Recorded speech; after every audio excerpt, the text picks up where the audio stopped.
to this beat.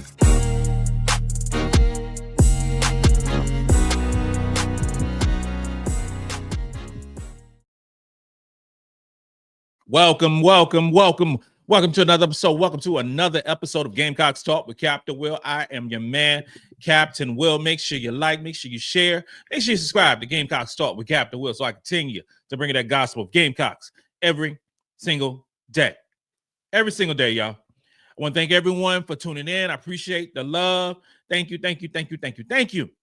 Follow me on Twitter at Gamecocks Talk. Follow me on Instagram at Gamecocks Talk with Captain Will, and wherever you get your podcast, you can find your man Captain Will. We got a good one today, y'all. I said we got a good one today, y'all. We talking about this is always one of my favorite shows because I'm a analytics nerd. I'm a numbers dude, so I like talking about numbers all the time.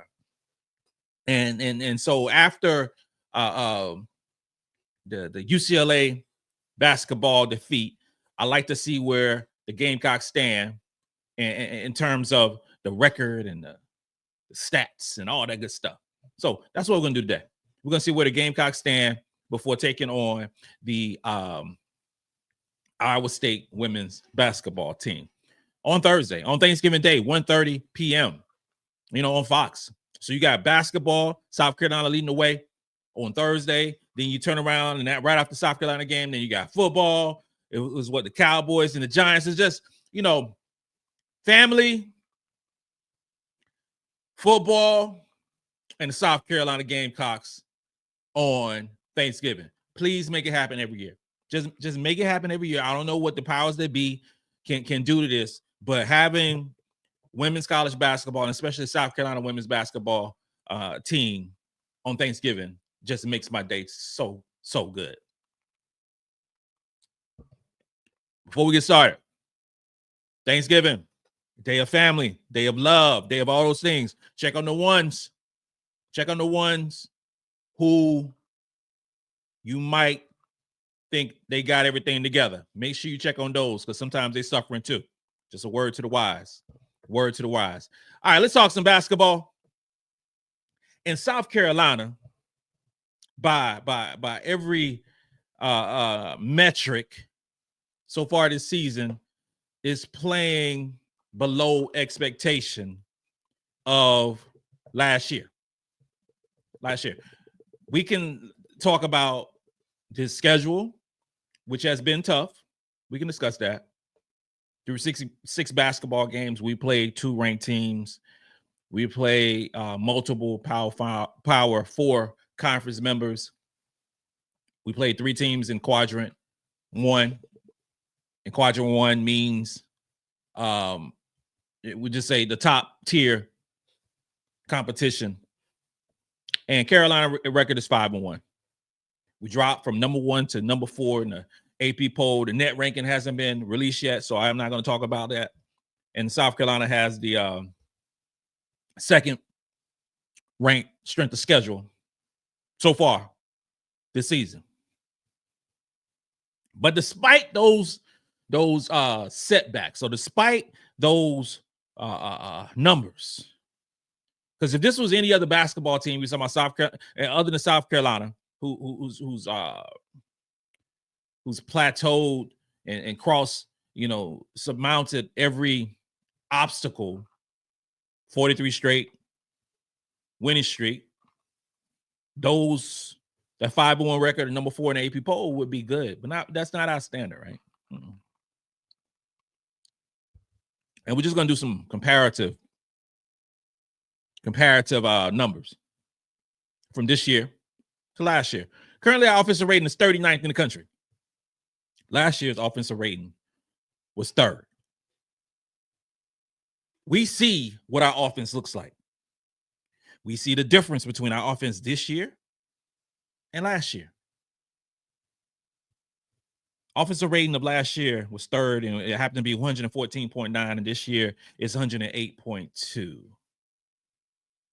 3rd to 39th is significant. It's significant. Pace of play. And I got to do a shout out to my man, Said Rich, who pointed pace of play out. He's like, DM me and say, hey, Cap, Why are we slowing the ball down? We played a much faster pace last year than we are this year. So shout out to my man, Sarah Rich. And we are. Right now, our pace of play is 185th in the country. Last year's pace of play was 38th. We have decidedly changed the way we fundamentally play offensive basketball. We went to one of the fastest to now midway. If our perimeter players are the strength of our basketball team, makes sense to me is to utilize those perimeter players to their strength. Our post players at this point in time on November the 26th is not the strength of our basketball team. By the numbers, other than Chloe Kitts, our post is the weakest part of South Carolina. Other than Chloe Kitts, at this point right now, we do not have a straight up dependable force in the post. And folks gonna say Ashlyn Watkins. Ashlyn Watkins is rounding into shape. Ashlyn Watkins is getting her timing back. Ashlyn Watkins, despite missing weeks upon weeks of training camp, games, Ashlyn Watkins, by the offensive and defensive ratings, is our 5th best player. That don't make no sense. And she's still not playing like Ashlyn Watkins just yet. So the best is yet to come from Ashlyn Watkins. Last season, 38th. We have regressed, or we went back to how we used to play when we had a dominant post player. 2023, 194th in terms of pace of play. 2022, 252nd. 2021, 106th. 2024 through 2025, our pace of play is 185th. Ironically enough, when we had Camila Cardoza, our pace of play was 38th. And now we are playing slow ball, more deliberate, and it ain't working. It's not working. Our defensive rating so far this season is 63rd. South Carolina right now has the 63rd best defense in the country. We've been top 3 for the last 6-7 years. Last year, number 1. Right now, 63rd. I'm not sure because I haven't done a deep dive on Iowa State yet. But taking a 63rd ranked defense to Florida, another away game, to play Iowa State on Thursday, then play Purdue on Saturday. That's a lot. Offensive rebound percentage with 12. Last season was 5th. So many different levels of this team that are different and not up to Gamecock standards, and definitely not what I anticipated this season being. I thought that this team would not skip a beat, but maybe we got a championship hangover. Maybe we got too big in the britches. Maybe the spotlight got a little too bright for South Carolina because we're not playing Carolina basketball, regardless of Camila Cardoza is not here or not, because it can miss me with that. Just miss me with that because when Aaliyah Boston was here and Bree Bill was here, and all they got 5 draft picks, and we went 38-0. So I don't believe that the Kamilla Cardozo effect has changed this much on this basketball team. It's just we just ain't doing it. We're down offensive rebound percentage. We're down defensive rebound percentage. We're down total rebound percentage.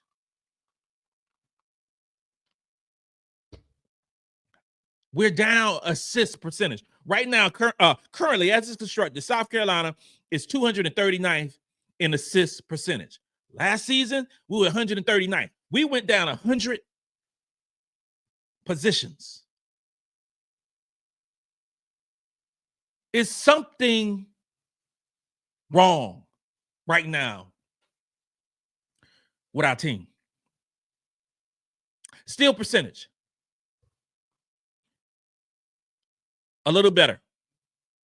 We're 61st. Last season, we was 94. A little better in steal percentage. Block percentage, we're 19th. Last season, we was number 1.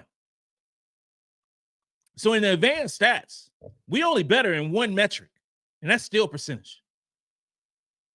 That's it.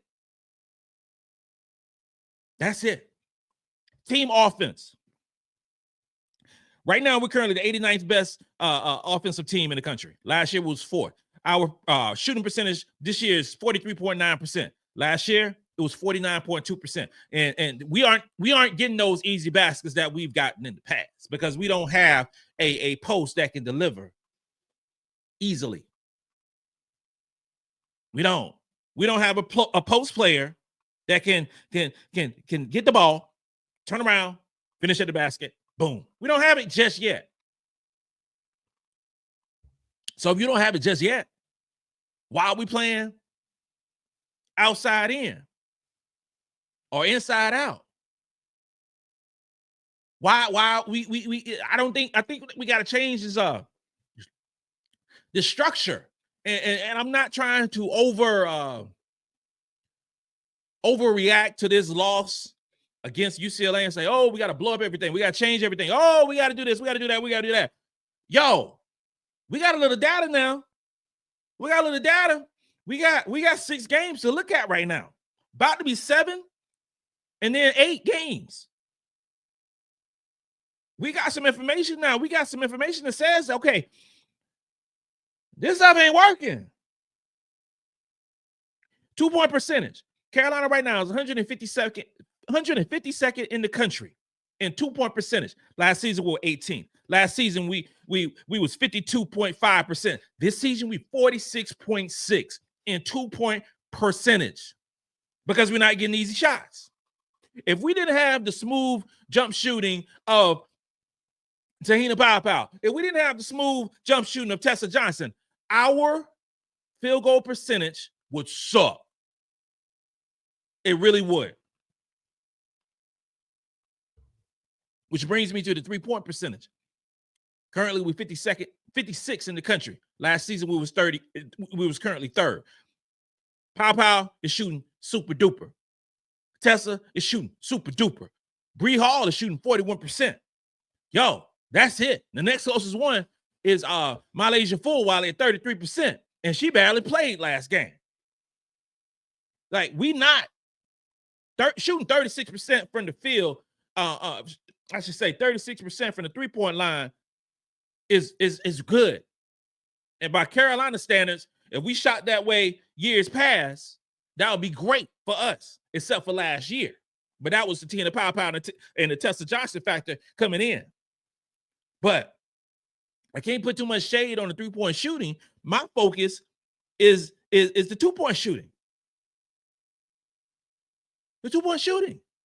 What happens if Powell and Tessa goes cold? What happens then? Who scores? Who gets that basket? Since we're not getting easy shots, since we're not getting, the buckets that we have seen over the past 4 or 5 years, our assist percentage is down. So our assists per games, right now, we are 71st in the country. And that is with Raven Johnson. That is with Tahina Pow. That is with now who has arrived, Maddy McDaniel. Last season, we were 13th in the country in assists per game. Last season, we played pretty basketball. It was must-see TV watching Carolina play basketball. We ain't playing pretty basketball, y'all. It's not flowing. It looks disjointed. I'm hoping that our offense gets off to a better showing than what's been going on through 6 basketball games. I don't care about no Coppin State. I can care less about a Coppin State. We look great at times against Coppin State. I don't care about no Clemson. I'm talking about when we are playing top 50 teams. Okay, so we are playing a top 50 team again, who also is a top 15 team in Iowa State. That's how you're measured, by playing quality teams. You're not measured because you can blow out a junior college. You're not measured that you can blow out a Francis Marion. You're not measured by those things. You measure by the competition. And right now, with competition, Carolina has not played great. That's just the facts. Assistant turnover ratio. We've been amazing in assistant turnover ratio over the last 5 years. Currently, right now, we're 38th in the country. Not bad at all. Actually, it's good. It's good. But last year, we were exceptional. Turnover ratio, Carolina was 10th in the country. Things have changed for our offense, and they have not changed for the better, okay? Don said that the offense is behind the defense. Well, I'm here to tell you right now, the defense ain't elite either. We ain't. We are not an elite defense right now. Through 6 basketball games, I already mentioned that our defensive rating was 63rd. That's not Carolina basketball. That's some middle of the pack type defense in the SEC. Currently in field goal percentage allowed, we are 68th in the country. Last year, we was number 1. Currently in field goal percentage allowed, we are giving up 36.7% field goal percentage. Last year was about 32%.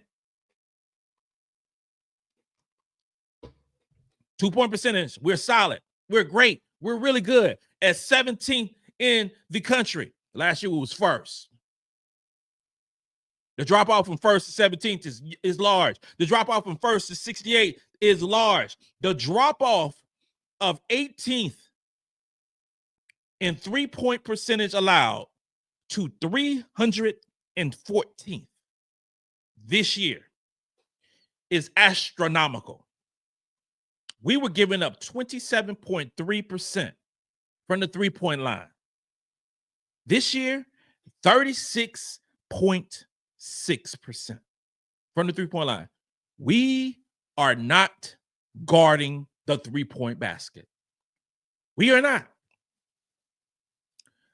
We could say that UCLA was hot.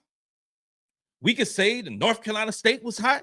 Hell, we could say that Clemson was hot. At the end of the day, our opponents are shooting a higher 3-point percentage than the three-time national champions, who was 3rd in 3-point percentage last year and was 18th in 3-point percentage allowed. The data says it all, y'all. It says it all. Right now, we are an above average defense. We're not elite.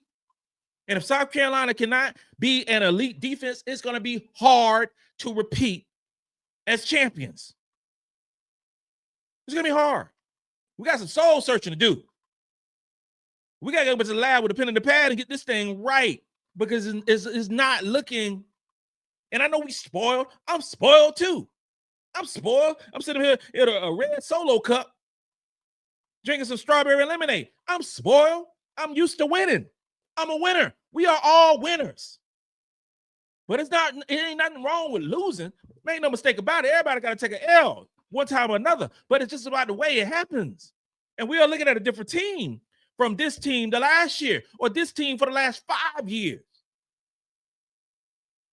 The question isn't if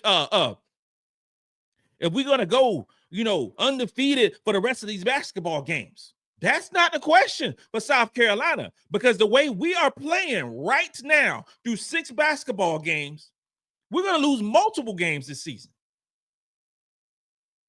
We got Iowa State. We got TCU in Texas. We have so many away games this year. It could be a neutral site game.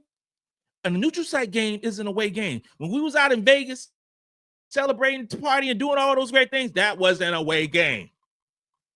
We in Florida for 2 games. That's an away game. We got Texas and Texas. There's a lot of different things that Carolina has to do in order to get back to Carolina basketball.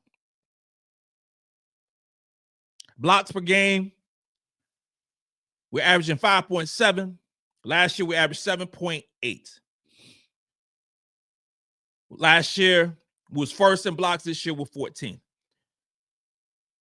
My problem with that stat is there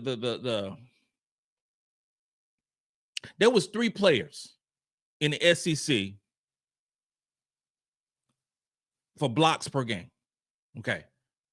Number 1 was Ashlyn Watkins. Okay. Number 2 was Camila Cardozo. Number 3 was Maryam Dauda.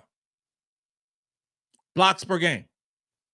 Maryam Dauda played as much as me against UCLA. Okay. Maryam Dauda was 3rd in the SEC in block shots and didn't play. She's 6'4". And I say again, if you are 3rd in the SEC in block shots and you playing the biggest UCLA team in the country, she might help a little bit. She might help a little bit. That's all I'm saying. It wouldn't have hurt to see what she could do against a Barker, a Gardner, a Betts. It wouldn't have hurt it. She's 6'4" and can play. We just haven't seen her play enough. And old boy mine, Kevin, hit me up today and said, yo, we got too much talent. That's why we lost. I'm like, nah, it ain't the factor of having too much talent on the basketball team, because we've had too much talent for the last 5 years. And over the last 5 years, we won multiple championships or was there. It's a matter of putting the pieces in the right spot and riding with thus talent. And through 6 basketball games, our starting lineup of Powell, of Raven, of Bree, of Chloe, of Feagin hasn't lived up to its expectations. Our best 5 this season has been Maddy McDaniel, Tahina Pow, Chloe Kitts, Ashlyn Watkins, and Tessa Johnson. Analytically speaking, those have been our best 5 players. For players who play over 15 minutes, Chloe Kitts, averaging 21 minutes per game, 12 points, 9 rebounds, 1 steal, 1 turnover, shooting 48% from the field, offensive rating 116.4, defensive rating of 74.8. Tahina Pow is shooting 52% from the field. Is shooting 50% from 3. Has 3 rebounds, almost 4 assists, 1 turnover, 1 steal, averaging 14.2 points per game.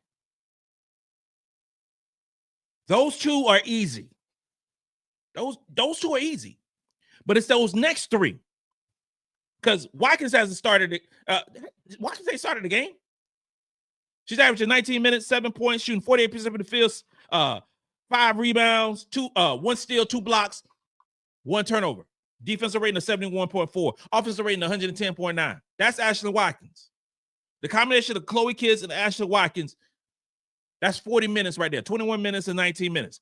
I'm here to tell you right now, those two players need to play more. They need to play more. In the game against UCLA, Watkins played 30 minutes. Watkins need to play 25 to 30 minutes every game. Chloe, I think, played 14 minutes. Chloe Kitts is our best rebounder on this basketball team. I never thought I would say those words, but Chloe Kitts is our best rebounder on this basketball team. To this point right here, Chloe Kitts is our toughest player on this team. Who saw that coming? Who saw that coming? Chloe Kitts can't be playing no 14 minutes in a basketball game. She is. This is the crazy thing. This is the crazy stat, right? Leading scorer, Pow. Second leading scorer, Chloe Kitts. Third leading scorer, MiLaysia Fulwiley. On this basketball team, right now, those are our top three scorers. If you have an offense that is struggling, and I say struggling, it's struggling by Carolina standards, those players need to play a lot of minutes. Now, Pow is averaging, 28 minutes a game. That needs to stay. Matter of fact, it needs to go up a couple. Pow probably need to average about 30 minutes per game. 30, 31 minutes a game. That's what Pow needs to do every game. So she getting her minutes. But you have a situation playing against UCLA where we had problems scoring, and Chloe playing 14 minutes, and then our third leading scorer, MiLaysia Fulwiley, playing 3 minutes. You are trying to get buckets for folks who don't normally get buckets because our third leading scorer is sitting on the bench. Tessa Johnson is the fourth. So we already talked about Chloe, I talked about Powell, and I talked about Watkins. So the two people that needs to come up into this starting the first five, as I say, is Tessa Johnson. Tessa Johnson right now is averaging 19 minutes per game. She's averaging 9 points, shooting 50% from the field and 58% from the three-point line. What the hell? I just said that Tina Pow needs to play about 30, 32 minutes per basketball game. Well, Tessa only playing about 19 minutes per game right now. That no need to happen. Tessa needs to play about 25, 26 minutes a game. She needs to do that. And our perimeter players are great, but we got to have the perimeter players that are great playing the majority of the game. Feelings got to get hurt. Furniture got to get moved. Things are it's changing. It's changing. And with Tessa shooting 50 and 58, still getting a couple rebounds, still getting a steal, only having one turnover, still playing solid defense. Come on now. Make it make sense. The math is not mathing with me. It's not mathing with me. And the final one, and this is the first five, and this is all analytically driven. This is not Captain Will just throwing some of them, saying who I want, who I like, and all those great things. Because if I had to say that, it'd be Raven remaining in the starting lineup. But make no mistake about it. Analytically speaking, the fifth best player, or number 5 on this basketball team, and our first 5 is Maddy McDaniel.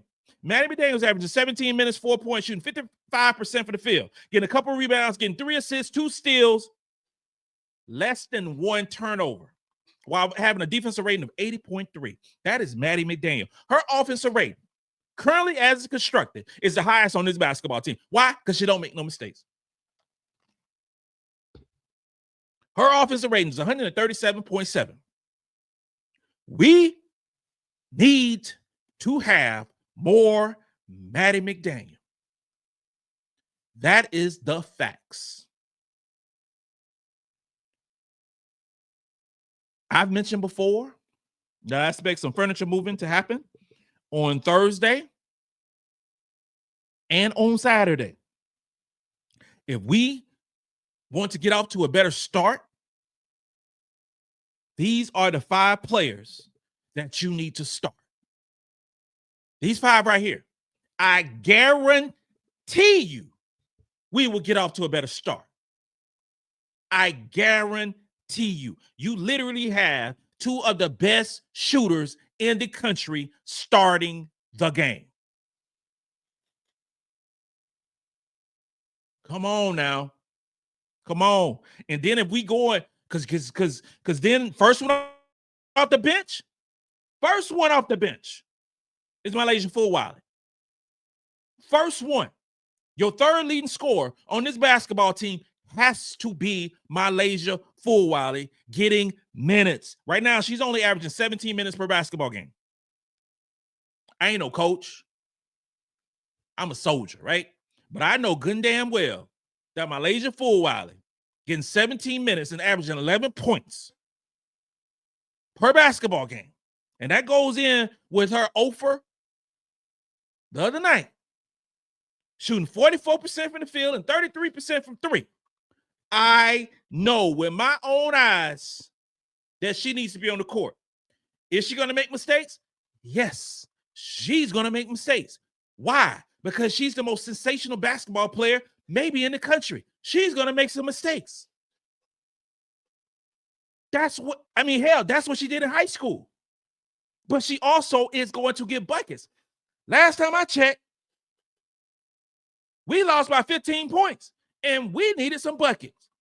MiLaysia Fulwiley will get you buckets. Y'all saw the stuff on Twitter and on social media and all these things that that's going around that focus on MiLaysia on the bench. I'm not going to dive too deep in that, but what you saw is basically what we thinking. She looked distraught. She was probably crying because she wasn't getting to the basketball game. Don't know what happened. I'm not going to speculate. That's not what I do. What I am saying is MiLaysia averaged 11 points, 2 assists, 2 rebounds, 2 turnovers, almost a block shot per game, needs to play more. And she needs to be the first one off the bench. Second one off the bench is Bree Hall. Bree Hall has played good basketball. Now, Bree is averaging 25 minutes and having 7 points and 4 rebounds, 2 assists, still 1 turnover per basketball game. Her numbers are pretty good.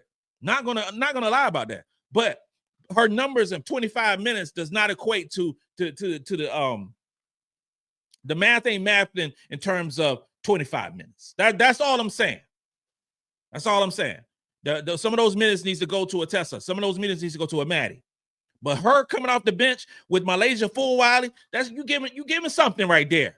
You giving something. And the third one off the bench is Sania Feagin. So we got the first 5, and then we got the second 3.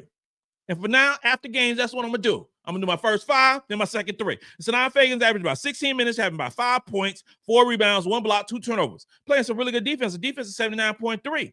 It's not like she's not playing bad basketball, but I believe that in order for us to get off to better starts, to maintain the momentum, our first 5 need to be Maddy, need to be Tahina, needs to be Tessa, needs to be Chloe, and needs to be Watkins. And then the first 3, MiLaysia, Bree, and Feagin. And then the second, and however you figure out the rest, sprinkle in some Joyce,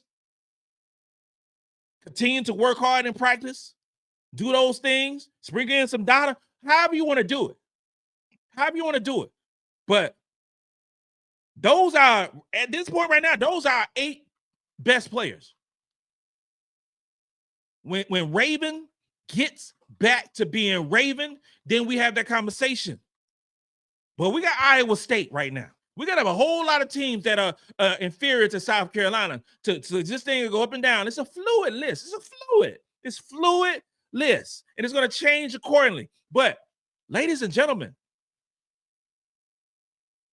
I believe the road to the championship starts with those first 5 players. I might be wrong. I might be crazy. I don't know.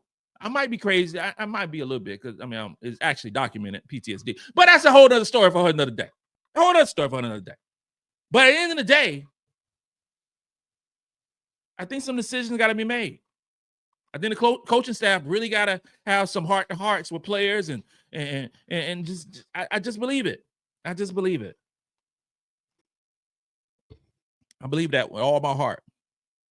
Tomorrow, we will talk about Iowa State in depth and what they are bringing to this matchup against South Carolina. And then on Thanksgiving Day, it's on and popping. So make sure, my wife been cooking for the last 2 days. And with me, it's hard. It's hard to smell up all this goodness. It's just hard. It's just because I don't have like self-control anyway, so it's real difficult for me to be smelling all this goodness in this house without sampling. But I'm trying to be good. But on Thursday, we talking about the potato salad. We talking about the macaroni and cheese. We talking about the collard greens. We talking about the dressing. We talking about because I'm a size guy, but also we talking about the fried chicken. We talking about the sweet potato pie, the patty pies, if you will. We talking about the pecan pies. I told my wife, I said, okay, we got then you got a ham and all this other mess. But I told her, I said, hey, you know what I like? I said, I want some brats. I like me some brats. I want me some French fries. I want all that good stuff. I want my Thanksgiving too, along with the regular stuff. I don't want no turkey. No turkey, not for Captain Will. I don't need no turkey. Then I told her I want a little side order of some chitlins. You can't be my friend if you say chitterlings. Can't be my friend. We're not friendly. We ain't friends no more if you say chitterlings. The chitlins. I want a side order of chitlins and a smidgen of pig feet. And I want a gallon of sweet tea. And it's going on all day on Thursday. This concludes another episode of Gamecocks Talk with Captain Will. I'm your man, Captain Will. Make sure you like, make sure you share, make sure you subscribe to Gamecocks Talk with Captain Will. It's like a team to bring you the gospel of Gamecocks every single day. Ladies and gentlemen, I'm rocking the Kobe 824. Ladies and gentlemen, you're now rocking with the best. And since you're rocking with the best, come rock with your man, Captain Will. Let's go. Go Game.